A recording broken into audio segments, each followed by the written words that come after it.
बंगलौर। सुबह का समय। सुबह के 10 बज रहे थे और रोड पर गाड़ियों का भीड़ और शोर बढ़ चुका था।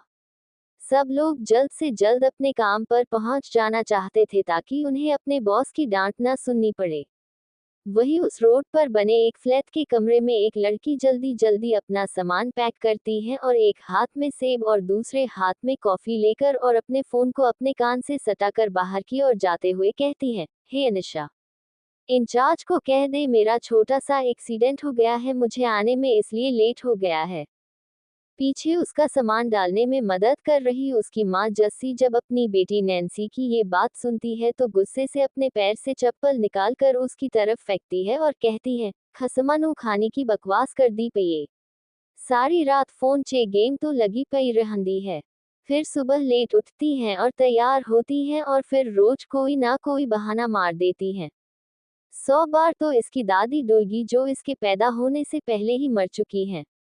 पता नहीं कि मिलदा सी इसनू गेम विच पागल हुई तुरी फिरदी सी। नैन्सी चप्पल से बचते हुए वहां से भाग जाती है और कहती है, मॉम, तुम ये गेम खेलती नहीं हो इसलिए तुम्हें समझ नहीं आ रहा है कि ये गेम कितनी कमाल का है। रियल लाइफ में तो मैं गरीब हूँ पर इस गेम लाइफ में मैं अमीर होकर एक लग्जरियस लाइफ जी सकती हूँ। ये कहकर वो गेम खेलने लगती हैं जिसका नाम था destiny can flip any time. इस गेम में एक किंग था जिसकी बहुत बड़ी किंगडम थी, वो बेहद हैंडसम और पावरफुल था। जो गेम में प्लेयर होता है उसे छोटे छोटे लेवल पार करके पहले माली से सिपाही और फिर नौकर और फिर क्वीन की पर्सनल मेड बनना था और अंत में हाईएस्ट लेवल पर वो क्वीन बन सकती हैं और एक लग्जरियस लाइफ जी सकती हैं। अभी वो सर्वेंट वाले लेवल पर थी जहां पर उसे कुछ टास्क पूरी करके मेड बनना था। वो मेड बनने से बहुत चिढ़ती थी और वो उस लेवल को जल्द से जल्द पार करके क्वीन बनना चाहता थी। अगर उसके पास कोई चॉइस होती तो वो मेड वाले पार्ट को स्किप करके सीधा क्वीन बन जाती। वो गेम खेलने में बिजी थी कि तभी उसे कंडक्टर की आवाज आई, it's sector, it's sector. Nancy जल्दी से अपना फोन बंद करके बस से नीचे उतरती है और अपने ऑफिस की तरफ भागती है क्योंकि वो आज फिर से लाते थी। भागते हुए उसकी टक्कर किसी आदमी से हो जाती बू और सारी कॉफी उस आदमी के ऊपर गिर जाती है। ये देखकर नैन्सी बुरी तरह से घबरा जाती है और उस आदमी के कुछ कहने से पहले ही वो दौड़ लगाकर भाग जाती है। वो आदमी बस गुस्से में दांत पिसता रह जाता है। वही भागते हुए नैन्सी सोचती है कि उसने उस आदमी को कहीं देखा है पर कहां पर। उस समय उसके पास ये सब सोचने का समय नहीं था और वो भागकर अपने ऑफिस के अंदर आ जाती है और फिर लिफ्ट के अंदर आती है जिसमें उसके अलावा एक टोपी वाला आदमी खड़ा था। उसने खुशी से अपने दिल पर हाथ रखकर कहा, थैंक गॉड, मैनेजर ने मुझे ऑफिस में इस तरह घुसते नहीं देखा, नहीं तो वो मुझे कच्चा चबा जाता साला टिकलू। ये कहकर वो लिफ्ट में लगे शीशे में अपने बाल ठीक करने लगती हैं। तभी उसकी नज़र शीशे में ही उस टोपी वाले आदमी पर पड़ी जो उसे गुस्से से देख रहा था। वो और कोई नहीं बल्कि उसका मैनेजर ही था।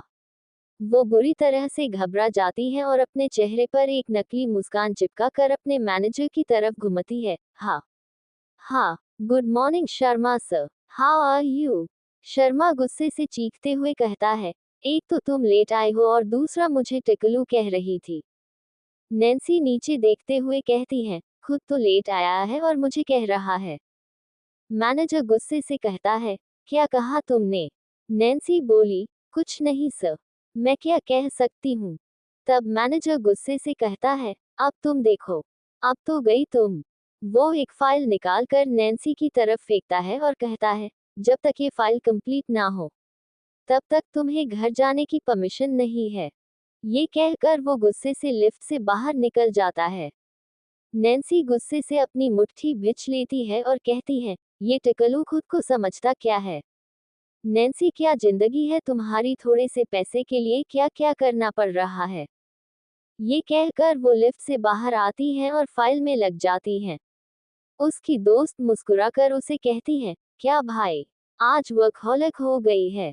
नैन्सी कहती है, इस गंजू ने बोला है कि अगर आज फाइल खत्म नहीं की तो घर नहीं जा सकती मैं। अनिशा मुस्कुराकर कहती है, एक काम कर, गंजू की चमची बन जा। नैन्सी गुस्से से कहती है, उस पूजा की तरह, नो थैंक्स, मैं क्वीन की मेड नहीं क्वीन ही बनूंगी। उसकी दोस्त कहती है, ए गेम अडिकेट फाइल पूरी कर नहीं तो सारी जिंदगी यही सड़ना पड़ेगा। तारांकन। ये सुनकर नैन्सी काम लग जाती है और कब सुबह से शाम हो जाती है उसे पता ही नहीं चलता। शर्मा आता है और उसे कहता है, फाइल पूरी नहीं हुई तो यहाँ से हिलना मत। उद्धरण चिन्ह। नैन्सी उसकी तरफ मुंह बनाती है। रात के 10 बज जाते हैं और सब वहां से चले जाते हैं, बस नैन्सी रह जाती है। फाइल कंप्लीट करने के बाद वो अंगड़ाई लेती है और कहती है, बहुत काम कर लिया, अब थोड़ा गेम खेल लेती हूँ। वो अपने टैब को निकाल कर गेम खेलने लगती है और वो गेम खेलते हुए 12 बजा देती है, पर उसे समय का ध्यान नहीं था। वो मेड के लेवल पर आ जाती है और कहती है, अब जल्दी से क्वीन बन जाओ और वर्चुअल वर्ल्ड में ही सही पैसों से मौज करो। वो फिर गेम खेलने लगती है कि तभी उसके सर में तेज दर्द होता है और वो बेहोश हो जाती है। उसका पीसी नीचे गिर जाता है और एक तेज रोशनी नैन्सी के ऊपर पड़ती है और उसे पीसी के अंदर खींच लेती है।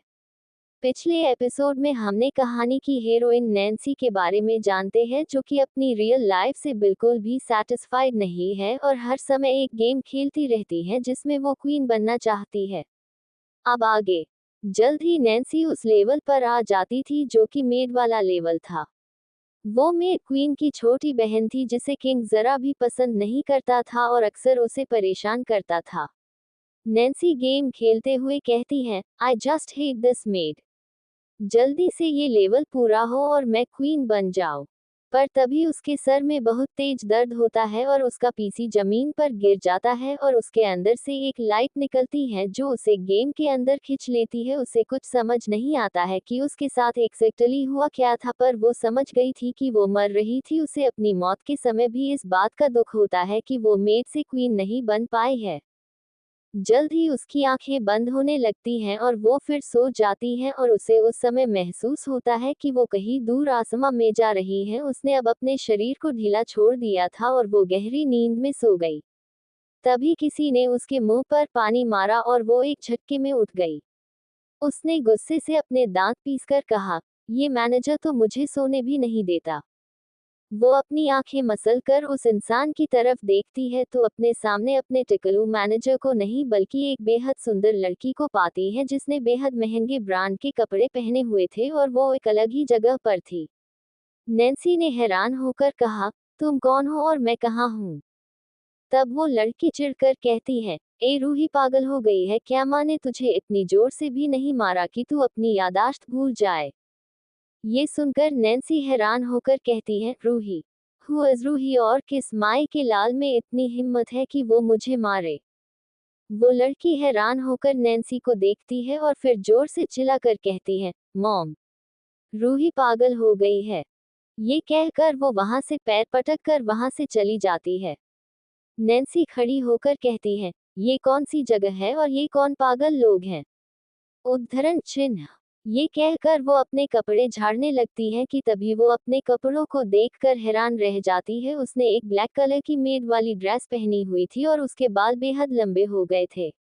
अपना ऐसा हुलिया देखकर उसे गेम वाली मेड के कपड़े पहने हुए थे। वो हैरान होकर सोचती है, ये सब क्या है? उद्धरण चिन्ह। तभी उसे एक आवाज आती है, लेवल 2। उद्धरण। नैन्सी हैरान होकर चारों तरफ देखती है पर उसे कोई दिखाई नहीं देता। ये आवाज वैसी थी जैसी बिल्कुल उसके गेम में सुनाई देती थी। वो हैरान होकर बोली, कौन है यहाँ? उद्धरण चिन्ह। तभी वो आवाज फिर से आती तो जो उससे कहती है, level 2 I am your assistant system. उद्धरण। नैन्सी हैरान होकर बोलती है, व्हाट असिस्टेंट सिस्टम? मैं क्या कोई गेम में हूँ? तब वो आवाज फिर से आती है, yes Nancy, this is the game. उद्धरण चिन्ह। नैन्सी अपने बाल खींच लेती है और कहती है, ये क्या बकवास है? असिस्टेंट कहता है, ये कोई बकवास नहीं है, यही सच है। तुम अपनी असली दुनिया में नींद पूरी ना होने की वजह से कोमा में चली गई हो और कुछ मल्टीयूनिवर्स इफेक्ट से तुम गेम में आ गई हो। गेम में तुम लेवल 2 यानी मेट थी तो अब भी तुम वही हो। ये सुनकर नैन्सी कहती है, what the heck, that's not possible. System कहता है, पर यही सच है। उद्धरण। तब नैन्सी घबरा कर कहती है, यू सर्टेन, टेल मी, मैं यहाँ से बाहर कैसे निकलूं? तब असिस्टेंट उसे बताता है, आपको लेवल अपग्रेड करना होगा और सेओ को अपने प्यार में पूरी तरह से डूबा कर क्वीन के लेवल पर जाना होगा। ये सुनकर नैन्सी हैरान रह जाती है। नैन्सी ने जब असिस्टेंट की बात सुनी तो वो हैरान रह गई और वो बोली, what rubbish is this? This is not true right? उद्धरण चिन्ह। ये सुनकर उसे आवाज आती है, नहीं, यही रियलिटी है, आपको जल्द ही पता चल जाएगा। आप जल्द से जल्द अपनी टास्क पूरी करें और आपको आपकी दुनिया में टेलीपोर्ट कर दिया जाएगा। Best of luck. उद्धरण चिन्ह। उसके बाद किसी चीज के बंद होने की बीप की आवाज आती है। नैन्सी चिल्लाकर कहती है, अरे, मजाक बंद करो। उद्धरण चिन्ह। पर उसे अब कोई जवाब नहीं मिलता। वो गुस्से से कहती है, मुझे तो लगता है कि ये सारा किया धरा उस गंजे का है, वो मेरे साथ मजाक कर रहा है। तभी सीढ़ियों से एक बहुत ही खतरनाक दिखने वाली औरत उतरकर नीचे आती तो जिसने एक गाउन पहना हुआ था और बेहद डार्क लिपस्टिक लगा रखी थी वो थी तो एक अधेड़ उम्र की औरत, पर उसके शौक जवान लड़कियों को भी शर्मसार कर दे ऐसे लग रहे थे। वो आकर नैन्सी के सामने खड़ी होती है कि कहती है, आ गया होश तुम्हें? चलो अच्छा है, अब काम करो। वैसे बड़ी बेशर्म हो तुम, मुझे लगा था इतनी मार से मर जाओगी, पर तू तो पता नहीं किस मिट्टी की बनी हुई है। अब चुपचाप उठकर खाना बना। रीवा को देखने से वो अथर्व आ रहे हैं। ये कहकर वो वहां से चली जाती हैं और वही दूसरी तरफ नैन्सी सोचती है, सेओ अथर्व, मतलब कि मेरा टारगेट जो कि गेम में किंग है उसी को पटा कर मैं इस दुनिया से बाहर निकल सकती हूँ। ये सोचकर वो किचन में जाती है और अथर्व को इम्प्रेस करने के लिए बढ़िया बढ़िया खाना बनाती है, क्योंकि एक आदमी के दिल का रास्ता उसके पेट से होकर ही तो जाता है। उसे खाना बनाना तो नहीं आता था, पर YouTube पर वीडियोस देखकर वो कुछ ठीक ठाक डिश बना लेती है और उसे इस बात की भी खुशी थी कि वो गेम के असली प्लॉट में पैदा नहीं हुई जहां पर किंग और क्वीन थे, नहीं तो उसे इंटरनेट भी नहीं मिल पाता। नैन्सी फिर अपने कमरे में तैयार होने के लिए चली जाती हैं। चलते चलते वो सोच रही थी कि ये फोन शायद उनकी मेड रूही का ही है। उसने सोचा कि वो उसे बाद में खोल के देख लेगी कि उसमें क्या है, पहले उसे तैयार होना है ताकि वो उस हैंडसम सेओ को इम्प्रेस कर सके। यही सोचकर वो उस घर में अपना कमरा ढूंढने लगती हैं। सारी सिचुएशन देखकर उसे ये तो समझ आ रहा था कि उसके पास कोई लग्जरियस रूम तो होगा नहीं। उस घर में काफी सारे कमरे थे और उसे अपना कमरा ढूंढने में बहुत दिक्कत हो रही थी। तभी वो कुछ सोचती है और फिर कहती है, हे स्टूपिड सिस्टम, मुझे मेरा बताओ कि मेरा कमरा कहाँ है? उद्धरण चिन्ह। तभी वहां पर सिस्टम अपीयर होता है और उसे गुस्से से कहता है, आई एम नॉट स्टूपिड। उद्धरण चिन्ह। नैन्सी कमर पर हाथ रखकर कहती है, हो। उद्धरण चिन्ह। सिस्टम उससे लड़ाई करना चाहता था, पर फिर गुस्से में वो बस हूँ कहता है और नैन्सी का मजाक बनाकर कहता है, क्या तुम भूल गई कि तुम्हारी इस घर में औकात बस एक मेड जितनी है, तो तुम्हें लगता है कि वो तुम्हें इस घर में एक कमरा देंगे? तुम्हारा कमरा पीछे सर्वेंट क्वार्टर में है। ये सुनकर नैन्सी गुस्से से पागल होकर सर्वेंट क्वार्टर की तरफ जाती है और वहां पर उसे एक छोटा सा कमरा मिलता है। नैन्सी समझ जाती है कि यही उसका कमरा है। उसे बहुत गुस्सा आता है और वो कहती है, जब मैं क्वीन बनूंगी तब मैं बताऊंगी इस माँ बेटी को। ये कहकर वो अपनी अलमारी खोलती है और वहां पर टंगे कपड़े देखकर वो हैरान रह जाती है और फिर वो सोचती है कि ये कपड़े तो बहुत बुरे, इनमें तो मैं सर्वेंट ही लगूंगी। फिर उसे एक आइडिया आता है और वो जल्दी से एक कैंची लाकर उन कपड़ों को काट कर सुई धागे से एक बहुत सुंदर ब्लैक ड्रेस बना लेती है जिसमें वो काफी अच्छी लग रही थी। उसकी माँ ने उसे सिलाई सिखाई थी जो उसने रोते रोते सीखी थी, पर आज वो सिलाई उसके काम आ गई। वो खुश होकर बाहर आ जाती है और जब वो बाहर आती है तो वो देखती है कि बाहर रीवा एक बेहद सुंदर फिश कट गाउन पहनकर खड़ी थी और वो काफी सेक्सी लग रही थी। नैन्सी खुद से कहती है, वाह, क्या सुंदर लड़की है। किंग की तो किस्मत चमक गई। काश मैं इस गेम में किंग बनती और इस रीवा से शादी करती। उद्धरण चिन्ह। तभी सिस्टम की आवाज आती है, this is not a LGBT game. Nancy उसे गुस्से से कहती है, शट अप। उद्धरण चिन्ह। तभी सामने से बहुत सारे हैंडसम लड़कों का ग्रुप आता है जिसे देखकर वो लट्टू हो जाती हैं। पिछले एपिसोड में हम सब ने ये जाना था कि नैन्सी को समझ आ जाता है कि वो गेम में है और उसे अपनी दुनिया में वापस जाने के लिए सेओ अथर्व का दिल जीतना ही होगा। अब आगे नैन्सी को गेट की तरफ से शोर की आवाज आती है और वो देखती है कि बहुत सारे हैंडसम लड़के उनके घर के लॉन की तरफ आ रहे होते हैं। नैन्सी खुश होकर कहती है, इतने सारे हैंडसम लड़के, अगर मुझे सेओ अथर्व की जगह इनमें से की भी मिल गया और मैं इस गेम में फंसी भी रह गई तो मुझे कोई गम नहीं होगा। ये कहकर वो ब्लश करने लग जाती हैं। तभी पीछे से सिस्टम की आवाज आती है, लेवल 2 अपने टारगेट से भटको मत। उद्धरण चिन्ह। ये सुनकर नैन्सी को गुस्सा आता है और वो कुछ नहीं कहती हैं और उस तरफ जाती हैं। चलते चलते वो सोच रही थी कि गेम की स्टोरी का प्लॉट ये है कि क्वीन से किंग बचपन से प्यार करता है और वो किसी काम के सिलसिले में कहीं दूर चला गया था। अब वो क्वीन से शादी करने आया है। क्वीन बनने के लिए बहुत सारे प्लेयर compete करते हैं और वो सब मिड लेवल पर होते हैं। टेक्निकली रिवा भी अभी मिड लेवल पर ही है, पर क्योंकि उसके पॉइंट सबसे ज्यादा है तो उसे क्वीन की पोजीशन का हकदार माना जा सकता है, पर इसका मतलब ये नहीं है कि वही क्वीन बनेगी। अगर वो भी compete करे तो वो भी क्वीन बन सकती है और अपनी दुनिया में वापस जा सकती है। यही सोचकर वो गार्डन की तरफ बढ़ती है और वहां पर सभी लड़कों को देखती है। वो जानती थी कि गेम के अनुसार इनमें से कोई एक किंग का भाई है जो कि किंग के दिल के काफी करीब है और अपनी फाइल में बहुत ज्यादा पॉपुलर है। कोई एक किंग का कजन है जो बाद में जाकर गेम का में विलियन बनेगा क्योंकि उसे भी क्वीन से प्यार है और वो उसके लिए फाइट करेगा। इनमें से एक किंग का असिस्टेंट कम उसका बॉडीगार्ड है जो आगे चलकर क्वीन की बहुत मदद करेगा। उसने उनको ऑब्जर्व करना शुरू किया। इनमें से एक सबके पीछे चल रहा था जिसने ब्लैक कलर का सूट पहना हुआ है। ये देखकर वो समझ जाती है कि ये अथर्व का 80 असिस्टेंट कम बॉडीगार्ड है। फिर वो दूसरे लड़के को देखती है जिसके कपड़े काफी स्टाइलिश लग रहे थे। ये दूसरा लड़का कोई पॉपुलर फिगर है। वहां पर दो लड़के और थे जो काफी हैंडसम थे। उनमें से एक दिखने में काफी कोल्ड और वाला था और दूसरा सॉफ्ट। नैन्सी ने सोचा कि जो आदमी कोल्ड ऑरा वाला है वो जरूर आगे चलकर विलियन बनेगा, तो ये दूसरा ही किंग है। यही सोचकर वो जल्दी से उसके सामने जाती हैं और अपना सर झुकाकर कहती हैं, हेलो हैंडसम सेओ अथर्व। नैन्सी के इस तरह से भागकर आने पर वहां सब हैरान थे और सोच रहे थे कि ये अजीब लड़की यहाँ पर क्या कर रही है। वही रीवा और उसकी मां नैन्सी को ऐसे सजा धजा वहां खड़ा देखकर हैरान थे और वो उसे अंदर ले जाकर बुरी तरह से पीटना चाहते थे, पर वो उसके बस में नहीं था। नैन्सी ने जिसे सेओ अथर्व समझा था वो उसका भाई ईशान था जो आगे चलकर एक रुथलेस विलियन बनने वाला था। उसके साथ में खड़े अथर्व को लगता है कि ये लड़की उसकी होने वाली पत्नी रीवा है और उसे इस तरह से रिएक्ट करते हुए देखकर उसे बहुत गुस्सा आता है और वो नैन्सी को अपनी तरफ खींचकर कहता है, क्या तुम्हारा दिमाग फिर गया है जो तुम दूसरे आदमियों को सेओ अथर्व समझ रही हूँ।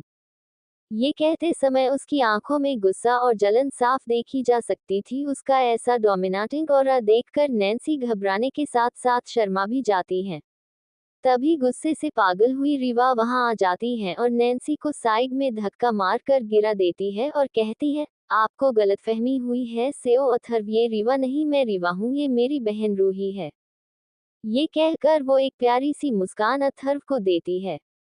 अथर्व हैरान होकर जमीन से उठ रही नैन्सी की तरफ देखता है जो अपना हाथ मसलते हुए गुस्से से रीवा को देखकर मन ही मन गालियां दे रही थी।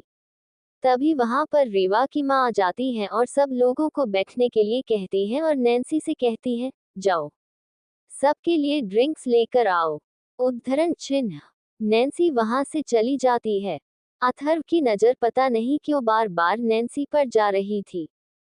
गेम में किंग के दिल में उस मेड के लिए भी फीलिंग्स होती हैं जो सेकंड रैंक पर हो, इसलिए किंग को नैन्सी में भी इंटरेस्ट आ रहा था, पर चूंकि गेम में हाई रैंक पर रीवा थी इसलिए वो उसी के साथ शादी करने के इरादे से वहां आया था। नैन्सी अंदर से खाना लेने जाती है तब टीवी स्क्रीन पर उसके और रीवा के स्कोर फ्लैश होते हैं। रीवा उससे 5 नंबर आगे थी। नैन्सी को कुछ करके उसके बराबर आना था। उसे किंग की नजरों में रीवा को बुरा बनाना होगा ताकि उसकी स्कोर ज्यादा हो जाए। इसी के बारे में सोचते हुए वो खाना लेकर बाहर आती हैं। वो टेबल पर खाना रख देती हैं और एक तरफ खड़ी होकर उनकी बात सुनने लग जाती हैं। रीवा की माँ अथर्व से कहती है, ये सारा खाना मेरी बेटी ने बनाया है। ये सुनकर अथर्व एक प्यारी मुस्कान रीवा को देता है, क्योंकि अभी वो हाई स्कूल पर थी तो उसका दिल उसके लिए नर्म था। सब लोग सैंडविच खाते हैं और खाने के बाद तुरंत उसे थूक देते हैं। पिछले एपिसोड में हमने जाना था कि नैन्सी अथर्व को इम्प्रेस करना चाहती है। वो अथर्व को पहचान नहीं पाती हैं। रीवा अथर्व को इम्प्रेस करना चाहती है। अब आगे नैन्सी के बनाए हुए खाने को रीवा की माँ उसका बनाया हुआ खाना बताकर सबको खाने के लिए कहती है और सबसे पहले उन्हें वो व्हाइट सॉस पास्ता ऑफर करती हैं। वो नैन्सी से कहती हैं, जल्दी से खाना डालो। नैन्सी मुंह बनाकर खाना डालने लगती है और जब वो अथर्व को प्लेट देती है तब उसका हाथ अथर्व के हाथ से टच हो जाता है और दोनों की नजरें मिलती हैं और नैन्सी शर्मा कर उसे देखती है। तब एकदम से उसे सिस्टम की आवाज आती है, level 2 you score 325 right now. उद्धरण चिन्ह। ये सुनकर नैन्सी खुश हो जाती है, क्योंकि उसे क्वीन बनने के लिए 500 स्कोर चाहिए था, जो वो सोचती थी कि वो बहुत जल्द पालेगी। तभी उसकी सौतेली माँ उसे गुस्से से पीछे खींच लेती है और कहती है, उनको खाना डालने के लिए बोला था, घूरने के लिए नहीं। नैन्सी उन्हें गुस्से से घूरती है। रीवा सबसे कहती है, प्लीज खाए ना, मैंने बहुत मेहनत से बनाया है। नैन्सी ने जब उसे ये कहते सुना तो उसे बेहद गुस्सा आया, क्योंकि उसने ये खाना बनाया था और क्रेडिट ले रही है ये रीवा। तभी उसने रीवा के सर पर उसका स्कोर फ्लैश होता हुआ दिखाई दिया, जो कि 450 था। उसे क्वीन बनने के लिए बस 50 पॉइंट्स और चाहिए है। ये देखकर नैन्सी को और भी गुस्सा आ जाता है और वो सोचती है कि वो अब क्या करे। तभी सब लोग खाना खाते हैं। जैसे ही रीवा खुश होकर उन्हें देख रही होती है और अपनी तारीफ का इंतजार कर रही होती है, क्योंकि वो ये बात जानती है कि नैन्सी बहुत अच्छा खाना बनाती है, पर तभी उसकी उम्मीद के विपरीत सब लोग एकदम से थूकना शुरू कर देते हैं और अथर्व का भाई कहता है, इतनी डिस्गस्टिंग चीज मैंने आज तक नहीं खाई है। अथर्व के एक्सप्रेशन भी इस समय कुछ खास अच्छे नहीं लग रहे थे और वहीं नैन्सी देखती है कि रीवा का स्कोर एकदम से घटकर 430 हो गया है। ये देखकर नैन्सी को समझ आ जाता है कि वो लोग एक दूसरे का स्कोर घटा और बढ़ा सकते हैं।